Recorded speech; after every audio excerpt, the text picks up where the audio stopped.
ஒரே நாளில் ஜோதிடம், 7 நாளில் ஜோதிடம், 5 கிளாஸில் ஜோதிடம்லாம் வருவாங்க. போய் பணம் கட்டி ஏமாந்துடாதீங்க. 6000, 7000, 10,000 வச்சிருப்பாங்க. ஒரு 5 செகண்ட் பாஸ் பண்ணி வச்சுட்டு நீங்க ஒரு ஆன்சர் பண்ணுங்க. இந்த பொண்ணு என்ன படிச்சுட்டு இருப்பாங்க, என்ன படிச்சா நல்லதுங்கிறத பண்ணுங்க. அதுக்கப்புறம் நான் பதில் சொல்றேன்னா அதை மேட்ச் பண்ணி பார்த்துட்டு உங்களுடைய மதிப்பெண்ணை நீங்களே தேர்ந்தெடுத்துக்கிடலாம். கடுமையான கடன் பிரச்சனையில வருவாங்க. தசாபுத்தியை பார்த்தா அப்படியே தலைகீழ இருக்கும். முடிஞ்சது, தசாபுத்தி சரியில்லை, ஏற்கனவே 40 லட்சம் கடன், அவ்வளோதான் அப்படின்னு சொன்னா வீட்டில் போய் சூசைட் பண்ணுவாங்க. நீங்கள் ஐஏஎஸ் ஆயிருங்க, அப்படி ஆயிருங்க, இப்படி ஆயிருங்க, நான் பணத்தை வாங்கி பைக்கில் வச்சு நான் போயிடுவேன். அதில் எனக்கு ஒன்றும் பிரச்சனை இல்லை, உங்களுக்கு தான் பிரச்சனை. இவர் நம்மளை மலுப்புறாரு, இவருக்கு முழுமையாக எதுவும் தெரியல, இந்த மாதிரி என்னன்னாலும் நீங்கள் நினச்சிக்கிடலாம். அனைவருக்கும் வணக்கம். ஓம் நமச்சிவாயா. நீண்ட ஆயுள், உடல் ஆரோக்கியம், மன நிம்மதியோடு சகல சௌபாக்கியங்களும் பிரார்த்தம் பெற்று உங்களுடைய நியாயமான கோரிக்கைகள் நிறைவேறி ஒரு மேம்பட்ட பொருளாதார வாழ்க்கையை நீங்கள் அடையணும்னு நான் வணங்குற அந்த ஈஸ்வரனை மனசார வேண்டிக்கிறேன். இன்னைக்கு நம்ம பார்க்க போகிற ஜாதகம் ஒரு முக்கியமான ஜாதகம். தொழில் அமைப்புகளில் அந்த சுபத்துவ கிரகங்களை வச்சு நம்ம தொழில் அமைப்பை முடிவு பண்ணுறோம்ல, கிட்டத்தட்ட சப்த கிரகங்களுமே ஒரு மாதிரி ஒரு சுபத்துவ அமைப்புகளில் உள்ள ஜாதகம். ராகு கேதுவான நிழல் கிரகங்களை தவிர்த்து மீதி உள்ள சப்த கிரகங்கள் 7 இருக்குல்ல, அது எல்லாமே ஓரளவு சுபத்துவம் அடையக்கூடிய ஜாதகத்தில் வரும். இந்த மாதிரி நபர்கள் எந்த படிப்புனாலும் படிக்கலாம், அவங்களுடைய இன்ட்ரெஸ்ட்டை கேட்போம். ஒரு கிரகம் அதிக சுபத்துவமாக இருக்கும். இந்த சுபத்துவத்தில் வேரியேஷன் இருக்கலாம், ஆனால் எல்லா கிரகமும் சுபத்துவம் தான். கலவையில் வரும். அந்த 7 கிரகத்துடைய கலவைகள்லாம் வரலாம். எந்த கிரகம் அதிக சுபத்துவமாக இருக்கோ அதனுடைய தனிப்பட்ட தொழில்கள் வரலாம். இந்த மாதிரி விஷயங்கள்லாம் இந்த ஜாதகத்தில் ஒரு நுணுக்கமான விஷயமா வரும். அப்போ இந்த பொண்ணு தான், இவங்க படிக்கிறாங்க, காலேஜுக்கு சேர போகிறாங்க, 12th முடிச்சிருக்காங்க. அப்போ அந்த மாதிரி நேரங்களில் 12th படிச்சுட்டு இருக்காங்க, காலேஜ் சேரணும். அப்போ என்ன மாதிரியான கோர்சஸ் அப்படிங்கிறத முடிவு பண்ணுறதுக்கான ஒரு ஜாதகம் உங்களுக்கு விளக்குறதுக்கு அருமையாக இருந்ததா, அதனால் எடுத்துகிட்டு வந்தேன். உங்களுக்கு ஜோதிடம் தெரியலைன்னா கூட பரவாயில்லை, பொறுமையாக பாருங்கள். நான் நிதானமாக சொல்லிக் கொடுப்பேன். எப்படி தொழில் அமைப்புகளை தேர்ந்தெடுக்கணும், ஒரு ஜாதகத்தை பார்த்தோன்னே அதை எப்படி அவங்களுடைய படிப்பை முடிவு பண்ணணும், எதிர்காலத்தில் அவங்க என்ன படித்தா நல்லா இருக்கும், இந்த மாதிரி விஷயங்களெல்லாம் நான் நுணுக்கமாக சொல்லித்தரேன். ஜாதக கட்டம் வந்துட்டு இருக்குது. இந்த ஜாதக கட்டம் இருக்குது பார்த்தீங்களா, இதில் நான் சொன்ன அந்த சப்த கிரகங்கள் ஆகிய அந்த 7 கிரகங்களுமே ஓரளவு சுபத்துவ அமைப்பில் இருக்கும். லக்னம் சுபத்துவம் தான், லக்னாதிபதி நீச்சமானாலும் சுபத்துவம், முறையான நீச்சபங்க ராஜயோக அமைப்பில் அவர் இருப்பார். ஓகேங்களா? அப்போ இந்த மாதிரி ஜாதகம் கொஞ்சம் வலுவான ஜாதகம். பேசிக்கா 7 கிரகங்களையுமே நீங்கள் பாருங்கள், எல்லாத்துக்குமே ஒரு சுபத்துவ அமைப்புகள் இருக்கும். கேதுவால சனிக்கு சூட்சம வலு உண்டு, கேதுக்கு அது கிடையாது. கேது பாவத்துவம் தான், ராகு பாவத்துவம் தான். அதுக்கப்புறம் பார்த்தீங்கன்னா செவ்வாய், இவங்க கன்னி லக்னம் 1 டிகிரி. நான் லக்னத்தை கன்ஃபார்ம் பண்ணிட்டேன். என்ன கேள்வி கேட்டு கன்ஃபார்ம் பண்ணேன்னா, இந்த பொண்ணுக்கு 12ஆம் இடம் சுபத்துவத்தை வைத்தும், அதுக்கப்புறம் ராகு தசை நடந்திருக்குதுல்ல, இப்போ சிம்ம லக்னமாக இருந்தால் ராகு தசை படாத பாடுபடுத்தியிருக்கும். 6ஆம் அதிபதியாகவும் 7ஆம் அதிபதியாகவும் வரக்கூடிய இந்த சனியுடைய பார்வை பெற்ற ராகு சிம்ம லக்னமாக இருந்தால் படாத பாடுபடுத்திடும். அப்படியே கன்னி லக்னமாக இருந்தால் பெரிய பாதிப்புகள் இல்லை. இப்படி 2 விதமாக தான் நம்ம எடுத்துக்கிடணும். பாதிப்பு இருக்க தான் செய்யும், ஆனால் பெரிய பாதிப்புகளை கொடுக்க மாட்டார். இதே இந்த ராகு தசை சிம்ம லக்னமாக இருந்து திருமணமாகிற வயசில் அப்போ நிலைமை தலைகீழ, இந்த மாதிரி நிறைய விஷயங்களை பார்த்து தான் முடிவு பண்ணோம். அந்த மாதிரி நான் சில கேள்விகளை கேட்டு உங்களுடைய லக்னத்தை நான் உறுதிப்படுத்திட்டேன். அந்த அடிப்படையில் தான் இவங்களுடைய தொழிலை எப்படி முடிவு பண்ணணும் அப்படிங்கிறத நான் மைனூட்டாக சொல்லித்தரேன். நல்லா கேளுங்க. இவங்களுக்கு முதல் நிலை சுபத்துவ கிரகம் உங்களால் கணிக்க முடியுதா? ஒரு 5 நிமிஷம் தரேன், ஒரு 5 செகண்ட், ஒரு 5 செகண்டு யோசிச்சுட்டு இந்த பெண்ணுடைய ஜாதகத்தில் எந்த கிரகம் அதிக சுபத்துவம், எந்த கிரகத்துடைய படிப்பில் இப்போ இருக்கிறாங்க, என்ன படித்தா நல்லாயிருக்கும் அப்படிங்கிறத கமாண்ட் பண்ணிவிட்டு அதுக்கப்புறம் பாஸ் பண்ணி வச்சுருந்தீங்கன்னா அதுக்கப்புறம் ஓப்பன் பண்ணி பாருங்கள். இப்போ நான் சொல்கிறது வரும். நீங்கள் உங்களுடைய அந்த ஒரு சுய பரிசோதனை, எந்த அளவுக்கு ஜோதிடத்தில் நம்ம அட்வான்ஸாக போய்கிட்டு இருக்கோம், நம்ம எந்த அளவுக்கு கற்றல் திறமை எப்படி இருக்குது, நமக்கு சரியாக கணிக்கிறோமா, தயவு செய்து தப்பாக கமெண்ட் போடுவோம் அப்படிங்கிறதுனால அமைதியாக இருக்கிறதுனால என்ன பிரயோஜனமும் இல்லை. கமெண்ட் பண்ணுங்க. ஒரு கிளாஸ் டெஸ்ட் மாதிரியே நினச்சிக்கோங்க. ஒரு கிளாஸ் டெஸ்ட் எழுதுறீங்க, இதில் எப்படி மார்க் எடுக்கிறீங்கிறத வச்சு தான் உங்களுடைய நிறை குறைகளை தெரிந்துட்டு அதுக்கப்புறம் ஆனுவல் எக்ஸாம் எழுத போகிறீங்களோ அப்படின்னு நினச்சிக்கோங்க.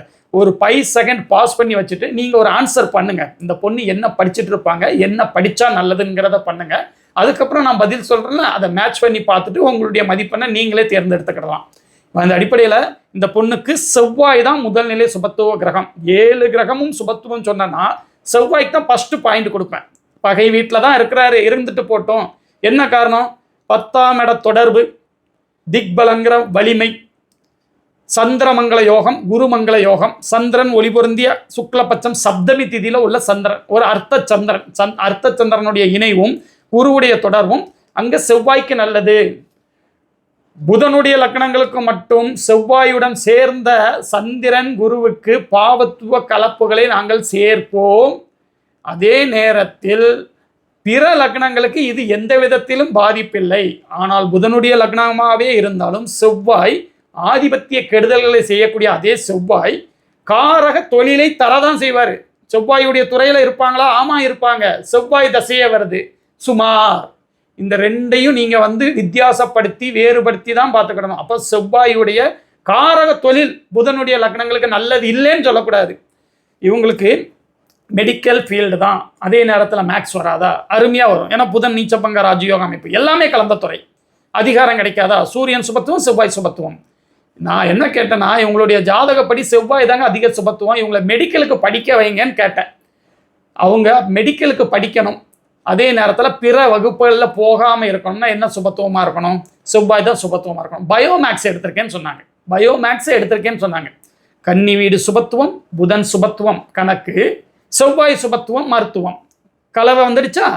அப்போ மெடிக்கலுக்கு போக சொல்லுங்க அப்படின்னா நீட்டு ட்ரை பண்ணால் எனக்கு விருப்பம் இல்லைன்னு சொல்லிட்டு இருக்கா அப்படின்னாங்க. நான் என்ன சொன்னேன்னா, உங்களுக்கு குரு தசை நடந்துட்டு இருக்கு. குரு தசை புதனுடைய லக்னங்களுக்கு அப்படியே சூப்பராக எல்லாத்தையும் அள்ளி தந்துட மாட்டார். இதே அவர் சிம்ம லக்னத்தில் உங்கள் பொண்ணு பிறந்திருந்தா ராகு தசை சுமாராக இருந்திருக்கும். அதே நேரத்தில் குரு திசை 5ஆம் இடத்துல 5ஆம் அதிபதியாகி, அட்டமாதிபதி தான் இருந்தாலும் 5ஆம் இடத்தோட தொடர்பில் இருக்கக்கூடிய செவ்வாய் சந்திரன் தொடர்பை பெற்ற, இந்த லக்னத்துக்கு ராஜயோகாதிபதிகள் தொடர்பை பெற்ற 3மே நண்பர்கள் என்ற முறையில் எக்ஸலண்டாக இருந்திருக்கும். சூப்பர். கண்டிப்பாக உறுதியாக மருத்துவராக இருப்பாங்க. இவங்க மருத்துவர் ஆயிருப்பாங்க. ஆனால் அதில் விருப்பம் இல்லைன்னு ஒரு வார்த்தை வருது பார்த்தீங்களா? இதுதான் கன்னி லக்னம். முதல் நிலை சுபத்துவ கிரகம், 2ஆம் நிலை சுபத்துவ கிரகம் சொல்கிறாங்கல்ல. இதில் என்னன்னா, அவங்களுக்கு தேவையான, அவங்களுக்கு நல்லது செய்யக்கூடிய, அவங்க சாதிக்கக்கூடிய மெடிக்கல் ஃபீல்டை வேண்டான்னு மனம் சொல்லுது. இதுதான் சாதகமற்ற தசாபுத்தி. ஜென்ம சனி, அஷ்டம சனியில் ஒருத்தங்களுக்கு நடக்கும். நான் சொன்னேன், இந்த பொண்ணுக்கு முதல் நிலை சுபத்துவ கிரகம் செவ்வாய் தான், அதனுடைய துறைகள் தான் இவங்களுக்கு அமைச்சுக்கிட்டா நல்லது. ஏன்னா குரு திசை முடிஞ்சதுக்கப்புறம் அடுத்தடுத்து வரக்கூடிய சனி திசை, புதன் திசை, கேது திசை, சுக்கிர திசை எல்லாமே நல்ல திசைகளாகவே வருது. அதனால் ஒரு நல்ல வாய்ப்பை மிஸ் பண்ணிடாதீங்க. கண்டிப்பாக இதில் ட்ரை பண்ணுங்கன்னு நான் சொன்னேன். ஐஏஎஸ் ஐபிஎஸ் ஆக முடியுமான்னு கேட்டாங்க. சிம்மம் சனி அமர்ந்து கேது அமர்ந்திருக்கு, இருந்தாலும் குருவுடைய பார்வை சிம்மாதிபதியே நல்ல நிலைமையில தான் இருக்காரு. ஆனால் ஐஏஎஸ் மாதிரி உயர்தரமா ஆகலாம். குருதசை நடக்குத, இந்த குருதசை நடக்கிறது ஒரு கம்மி, கிரேடு கம்மி. ஆகவே இல்லையா? ஆகவே இல்லைன்னு சொன்னேன்னு வச்சுக்கோங்க, நான் உங்களுக்கு ஜோதிடம் சொல்லி கொடுக்கல. ஆக முடியும். பாசிபிளான பாயிண்ட்டுகள் குறைவு. முடியும் முடியாது அப்படிங்கிறத ஆணித்தனமாக எனக்கு எல்லாம் தெரியுங்கிற மாதிரி உங்களுக்கு நான் ஈஸியாக சொல்லிட்டு போயிடலாம்.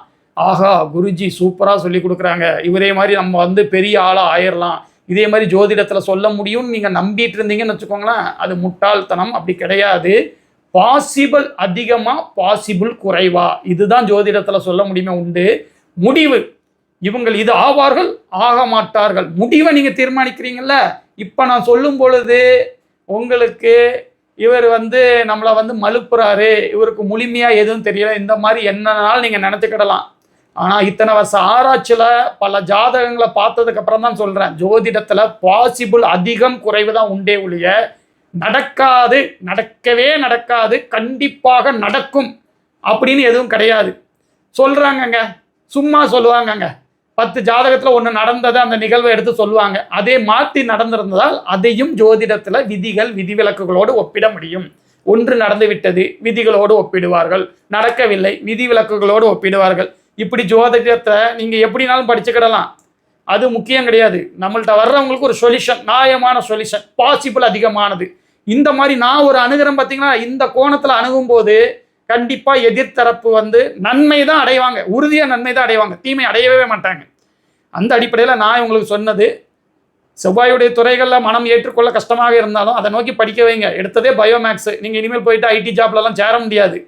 அப்போ அடுத்து பாசிபிளானது பார்த்தீங்கன்னா பேங்கிங் செக்டரு, அதுக்கப்புறம் பார்த்தீங்கன்னா மெடிக்கல் தான். உயர்தரமான ஜாதகம், பேங்கிங் கீங்கிங்லாம் கொண்டு போகலாம். 10ஆம் இடம் குரு தொடர்பு இருக்குது. அப்படி போகிறத விட இந்த இதை நோக்கி போகலாம். மெடிக்கல் பயோமேக்ஸ் எடுத்தவங்களுக்கு வந்து மெடிக்கலில் போகிறது பெரிய ஒரு ப்ளஸ் இல்லை. மெடிக்கல்லையே புதனுடைய துறை மிக்ஸ் ஆகிற மாதிரி எத்தனையோ துறைகள் இருக்குல்ல, அதில் வந்து ஒரு பெரிய ஆள் ஆகலாம். இல்லை நான் வந்து ஐஏஎஸ் ஐபிஎஸ் வந்து நான் கோச்சிங் கிளாஸ் மூலியமாக படிக்கிறேன், படிங்க, தாராளமாக படிங்க. அதை மட்டுமே முடிவு பண்ணாதீங்க. குரு தசை நடக்கிறது என்னது, குரு சுபத்துவ குரு தான். ஆனால் இந்த லக்னத்துக்கு அவங்க பார்க்குறாங்க பார்த்தீங்களா, அந்த செவ்வாய் பார்வை குறைவை தரும். இருந்தாலும் பெரிய நெகட்டிவ்ல ஒரே நேரத்தில் சனி செவ்வாய் தொடர்பையோ ராகு அமாவாசை சந்திரன் தொடர்பையோ அவர் பெறலை. அப்போ இந்த குரு திசை பெருசாக கெடுத்துறாது. முயற்சியை அதிகமாக்கணும் சொன்னாலும் அந்த பாசிபிள் முயற்சியை அதிகமாக்கு. அதற்கு முன்னாடி நான் சொன்ன விஷயம் என்னன்னா, ஒரு டிகிரியை போட்டுட்டு அதுக்கப்புறம் இவங்களை படிக்க சொல்லுங்கன்னு சொன்னேன்.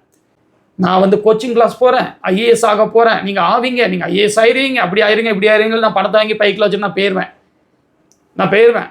அதில் வந்து எனக்கு ஒன்றும் பிரச்சனை இல்லை, உங்களுக்கு தான் பிரச்சனை. அப்போ நான் என்ன சொன்னேன், வாக முடியுமா, குரு திசை நடக்கிறது பாசிபிள் குறைவு. அப்போ நம்ம என்ன சொல்லணும், ஒரு டிகிரியை அப்ளை பண்ணிவிட்டு அதையும் சேர்த்து பண்ணுங்க. ஆனால் என்னுடைய சஜெக்ஷன், இந்த பெண் மருத்துவத்துறையை நோக்கி கவனத்தை செலுத்துங்க. அதில் தான் இவங்களுக்கு ஒரு வலுவான எதிர்காலம் இருக்குது. ஐஏஎஸ் ஐபிஎஸ் படிக்கவே முடியாதா, இல்லை. லக்னம் லக்னாதிபதி தசாபுத்திகள் எல்லாமே ஓகே. 8-12ஆம் இடம் சுபத்துவத்தில் 12ஆம் இடம் சுபத்துவம் எல்லாம் ஓகே தான். ஆனால் இந்த பெண்ணால் கண்டிப்பாக மருத்துவத்துறையில் ஒரு உயர்ந்த நிலையை கண்டிப்பாக அடைய முடியும். அதே நேரத்தில் ஐஏஎஸ் ஐபிஎஸ் முயற்சிகள் குருதசை நடக்கிறத கொஞ்சம் ஹார்ட் ஒர்க் பண்ணணும். ஒரே வருஷம் இன்றைக்கி படித்தாங்க உடனே கிடச்சிரு இல்லைங்க, 5 வருஷம் கிட்ட கஷ்டப்பட்டு படிச்சிருப்பாங்களா, அந்த மாதிரி பாசிபிள் தான் அதிகமாக இருக்கும். அப்போ ஒரு 5 வருஷம் வேஸ்ட் ஆகிற மாதிரி வரக்கூடாதுங்கிறதுனால தான் அதுக்குள்ளே ஒரு டிகிரி மாஸ்டர் டிகிரியை முடிச்சிடலாம். அப்போ ஒரு டிகிரியை போட்டுக்கிட்டே ட்ரை பண்ணுங்கள். ஆனால் என்னுடைய ப்ரிப்பரேஷன் இப்போவும் என்னுடைய இது வந்து மெடிக்கல் துறை தான் அப்படிங்கிற மாதிரி நான் வந்து இந்த கன்சல்ட்டிங்கை முடித்தேன். இதுதான் மாணவர்களாகிய நீங்களும் கற்றுக்கிடணும். நம்மள்ட்ட வர்ற வாடிக்கையாளர்களுக்கு முடியும் முடியாதுன்னு சொல்லி அவங்களுடைய மனசை கலைச்சி நம்மளுடைய ஆளுமை நம்மளுடைய புலமையை நிரூபிக்கிறதுக்கு பதிலாக வர்ற நபர்களுக்கு பாசிபிளான விஷயங்களை, கடனில் வருவாங்க, கடுமையான கடன் பிரச்சனையில் வருவாங்க, தசாபுத்தியை பார்த்தா அப்படியே தலைகீழ இருக்கும், முடிஞ்சது தசாபுத்தி சரியில்லை, ஏற்கனவே 40 லட்சம் கடன் அவ்வளோதான் அப்படின்னு சொன்னோம்னா வீட்டில் போய் சூசைட் பண்ணுவாங்க. அது ஒரு ஜோதிடருடைய வேலை கிடையாது. ஆமாம், நான் பார்த்தேன், அதுலேயே வந்து ராகு லக்னத்தோட தொடர்பு கொண்டு பாவத்துவமாக இருந்தது. அந்த வீடியோ நான் எடுத்து போட்டுக்கிட்டு இவர்கிட்ட நான் சொன்னேன் கடனில் தொல்லையாக இருக்கும்னு, சூசைட் பண்ணுவார்னு சொன்னேன், சூசைட் பண்ணிட்டாருன்னு சொல்லி அதையும் ஒரு வீடியோவை எடுத்து போடலாம். அது வந்து நல்லது, ஒரு மனிதாபிமானமிக்க செயல் கிடையாதுங்க. ஆனால் ஜோதிடர்கிட்ட ஒருத்தங்க வரும் பொழுது உண்மையை சொல்லுவேன், இந்த மாதிரி தான் இருக்குது, கற்பனையில் மிதக்காதீங்க, ஒரு முதலீடு பண்ணி எந்திரிச்சு வந்துடலாம், இல்லைங்க பாசிபிளான நேரங்கள் இல்லைங்கிறத கணித அடிப்படையில் விலக்கி விட்டு நடைமுறை சாத்தியமான பரிகாரம் கொடுப்போம். அதுதான் என்னுடைய ஸ்பெஷாலிட்டியே. நான் போயிட்டு ஒரு கோயிலை போங்க, இந்த சாமியை கும்பிடுங்க, அதை கும்பிடுங்கிறத வந்து சொல்கிறதை விட நடைமுறை சாத்தியமான பரிகாரம் கொடுப்பேன். இனிமேல் மேற்கொண்டு இந்த தொழிலில் போடாதீங்க, திரும்பி வராது, வேண்டாம், விட்டதை பிடிக்கணும்னு நினச்சி இன்னும் மாட்டிக்கிடாதீங்க, தசாபுத்தி அமைப்புகள்லாம் இப்படி இருக்குது, ஒரு வேலைக்கு போங்க, ஒரு உடல் உழைப்பு பண்ணுங்க, ஒரு மூளையை யூஸ் பண்ணி தொழில் பண்ணுங்க, முதலீடுகள் வேண்டாம், வீடு இந்த நேரம் வாங்க வேண்டாம், ஒரு இடம் இருந்தால் விற்று இந்த கடனை ஸ்டாப் பண்ணுறதுக்கான வழியை பாருங்க, இதனால் பெரிய பாதிப்புகள் உண்டு அப்படிங்கிற மாதிரி ஒரு பாசிபிளான சொல்யூஷனை நான் கொடுப்பேன். அதனால தான் நான் இந்த அளவுக்கு வந்து ஃபேமஸாக இருக்கிறேன். இதே மாதிரி தான் என்கிட்ட நேரடியாக பாடம் கற்றுக்கிட்டு இருக்காங்களோ அந்த மாணவர்களுக்கும் நான் இதை தான் சொல்லி கொடுத்துட்ருக்கிறேன். ஒரு ஜோதிடர் எப்படி நடந்துக்கிடணும், கணித அடிப்படையில் எப்படி பலன் சொல்லணும், அவங்கள பயங்காட்டுற மாதிரி, ஏற்கனவே முடியாமல் வந்த நபர்கள்ட்ட கடன் வசூலிக்கிற மாதிரி, கடன் வசூலிக்கிறதுல அவங்க வந்து ரொம்ப பரிதாபம் மனசாட்சிலாம் பார்க்க மாட்டாங்க. அந்த மாதிரி இவங்களும் பரிகாரங்கிற பேரில் பணத்தை வந்த வரைக்கும் லாபம் பிடுங்கி விடாமல் நியாயமான பீஸ் கொடுத்து வராங்க. அதுக்கான ஒரு பாசிபிளாக என்னால் முடிஞ்ச வரைக்கும் மேக்சிமம் எந்த அளவுக்கு அவங்கள தற்காத்துக்கொள்ள முடியுமோ அந்த அளவுக்கு நான் வந்து சொல்லிக் கொடுப்பாங்க. என்ன மூலியமாக பண்ணனா எப்படி பண்ணலாம்னு சொல்லிக் கொடுப்பேன். அதே மாதிரி தான் என்னுடைய மாணவர்களுக்கு நான் கற்றுக் கொடுத்துட்ருக்கேன். ஒரு ஜோதிடர், ஒரு நல்ல மனிதன், அதுக்கப்புறம் ஒரு கணிதன், இந்த கான்செப்ட் படி நீங்கள் வந்து பலன் சொல்லுங்கள். கணித அடிப்படையிலே சொல்லுங்கள். பரிகாரம், முன்னோர் சாபம், பெண் சாபம், கர்மா இப்படிலாம் வந்து ஏமாத்தலாம் வேண்டாம். நான் சொல்லிக் கொடுக்குறது உங்களுக்கு ஏமாத்துற மாதிரி இருக்கே தேவையில்லை. நான் உண்மையை சொல்லிக் கொடுத்துருவேன், கணித அடிப்படையிலே சொல்லிக் கொடுத்துருவேன். அதை பார்த்துட்டு ப்ளஸ்ஸா மைனஸா அதை நீங்கள் எந்த அளவுக்கு மெச்சூரிட்டியோடு அவங்கள அணுகிறீங்க அப்படிங்கிறதுல தான் இருக்குது. என்னுடைய மாணவர்கள் கண்டிப்பாக இதே மாதிரி பெரிய அளவுக்கு நீங்கள் வருவீங்க. இதே மாதிரி நீங்களும் ஜோதிடத்தை கணித அடிப்படையில் கற்றுக்கிடணும்னு ஆசைப்பட்டீங்கன்னா இதே சேனலில் வந்து மெம்பர்ஷிப் வீடியோவில் ஜாயின் பண்ணுங்கள். அஸ்ட்ராலஜி கோர்ஸ்ன்னு இருக்கும். ப்ரைஸ் வந்து மந்த்லி 299 தான். ஒரு மினிமமான காசு தான் நான் வாங்கிட்டு இருக்கேன். பொதுவாக ஒரு ஜோதிடத்தை கற்றுக்கொள்ள ஒரே நாளில் ஜோதிடம், 7 நாளில் ஜோதிடம், 5 கிளாஸில் ஜோதிடம்லாம் வருவாங்க. போய் பணம் கட்டி ஏமாந்துடாதீங்க. 6000 7000 10,000 வச்சுருப்பாங்க. அதுக்கு பதில் இது மந்த்லி வந்து 299 தான். ஏற்கனவே ஒரு 30-40 வீடியோஸ் இருக்கும் உள்ள, போய் பாருங்க. வாரத்துக்கு 2 வீடியோக்கள் உண்மை ஜாதகத்தை போட்டு எப்படி பலன் சொல்லணும்னு விளக்கிட்டு இருப்பேன். கண்டிப்பாக ஒரு நாலேஜபிளாக இருக்கும். இல்லை எனக்கு பிடிக்கலாங்க, இவர் சொல்கிறது புரியலைங்க, அடுத்த மாதம் தாராளமாக ரிலீவ் ஆகி போய்கிட்டே இருக்கலாம். அதனால இது உங்களுக்கு வந்து யூஸ்ஃபுல்லாக இருந்ததுன்னா கன்சிடர் பண்ணுங்கள். இதே மாதிரி இன்னொரு நாள் ஒரு நல்ல வீடியோவில் வந்து நான் உங்களை மீட் பண்ணுறேன். ஓம் நமச்சிவாயா.